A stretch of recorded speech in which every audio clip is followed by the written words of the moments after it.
Sudhir, very good morning to you and thank you for your time to NDTV Profit. I think that's key. Better performance than expected in a tough quarter because it has been a tough quarter in terms of the atmospherics. That's correct. I think it's been, from our vantage, exceptionally strong performance, 5.9% CC sequential growth, 14% EBIT, which was 220 bips higher year on year compared to last year. And then everything else that came along with the growth. Balanced growth coming in from almost every vertical of the firm. 5 large deals signed. Executable order book, which is the next 12 months signed order book at almost 26 to 27% higher than where it was at the same time last year. In what is, as you rightly said, Tamanna, a tough macro is something that we feel very pleased about. So now this 5.9% quarter-on-quarter CC growth that you talked about, how much of this has been fueled by acquisitions, Sudhir? Absolutely nothing. This is organic. There was no acquisition. This is 5.9% CC organic growth coming on the back of what was in quarter one, again, about a 5.9% CC organic growth. So there's no acquisition component to this. This is organic growth, and this reflects the balanced nature and the robust nature of the growth cycle that at least Coforge is experiencing right now. So let's talk a bit about that. You made the point that this is what Coforge is experiencing. How we're seeing something quite different from the commentary that we're hearing amongst your peers and in the sector all around. So what has been working strategically? Can you give us some insight on that? Sure. I guess the macros for the industry continue to be tough, though on the margins, we do see demand rebounding somewhat, slightly.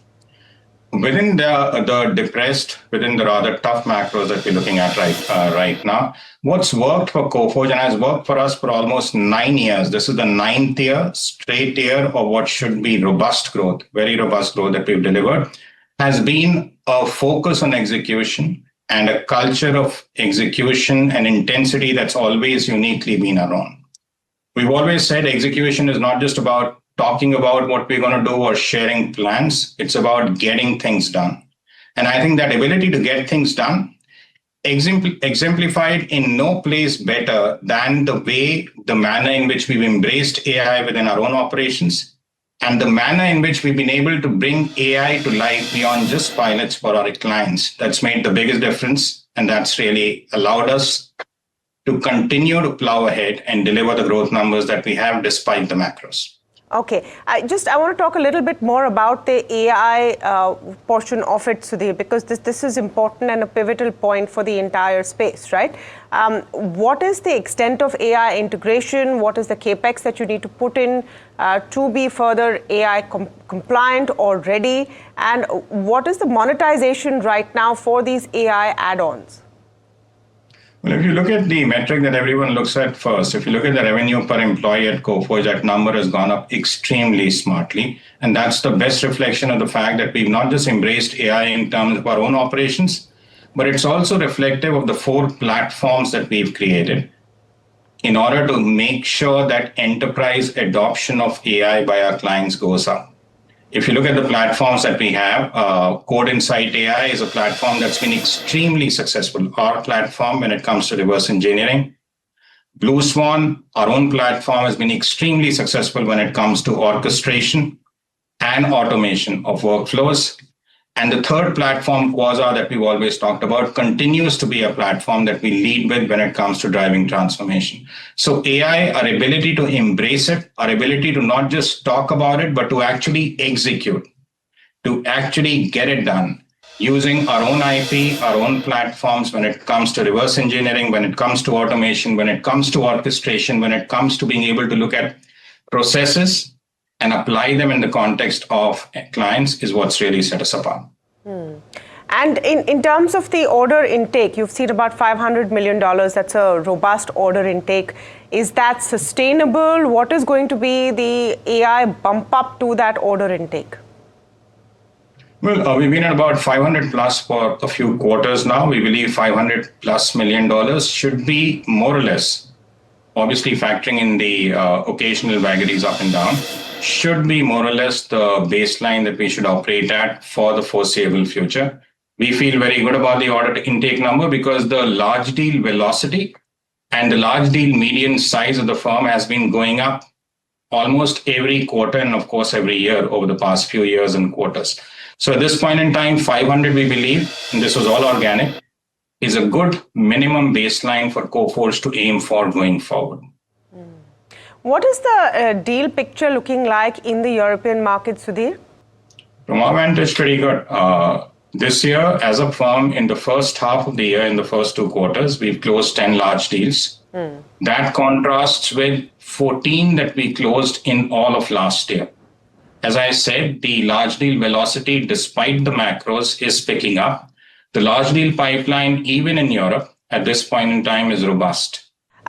We talked earlier about atmospherics or, what the overall scenario is. And we had this blip with H-1B visa, etc. It may be easing, may not be easing. I know Coforge put out a statement that it doesn't really make a difference to you in that sense. But is it a chilling effect of doing business in that geography in the United States? At this point in time, I think it's a containable effect of working with clients across North America. I would not characterize it as chilling, but containable and contained to some extent is how we would put it. Last year, for a firm with 35,000 employees globally, we applied for and secured 65 H-1B petitions successfully. That's a very small number given the 35,000 people base. We believe that we should be able to pivot towards on-site hiring to replace that small number without any material impact to operations, revenue outlook, or to margins. Give us a picture on the employee strength, the HR strength, as well as the wage hikes. What is the outlook there? You have a lot of large companies maybe not onboarding as much. What is the picture for Coforge? Well, given the fact that we are growing and we're growing very robustly and we expect to grow robustly this year and in the years to come, we continue to hire. Our net headcount number over the last few quarters, last few years has always been going up. It's gone up again this year. It's gone up about somewhere between 2 to 3%. The number was about 700 odd in terms of net headcount increase. We continue to hire from colleges. We continue to hire fresh graduates from colleges. And of course, we continue to hire laterals as well. So given the growth that we are experiencing and we anticipate, our hiring continues unabated. This is a question that I asked TCS as well, and I'm going to ask you as well, Sudhir. In the age of AI, for people who want to join your company and who want to be eligible to work in a company like yours, what are the kind of skill sets that they need to have? I think the foremost, possibly the only skill set that's a gatekeeper is being curious. We find the current crop of young students that we're hiring from colleges in India. And as I said, Coforge continues to hire to be a fantastic cohort in the AI age. That's largely because if you were to reflect on the skills and the experience that they bring to bear, it's very different from what the earlier cohorts used to bring to bear. Right? These are folks who've grown up in colleges. They've spent their time participating in hackathons. They have a very strong mindset around hunting for solutions and not necessarily counting on certificates as a surrogate to prove their competency.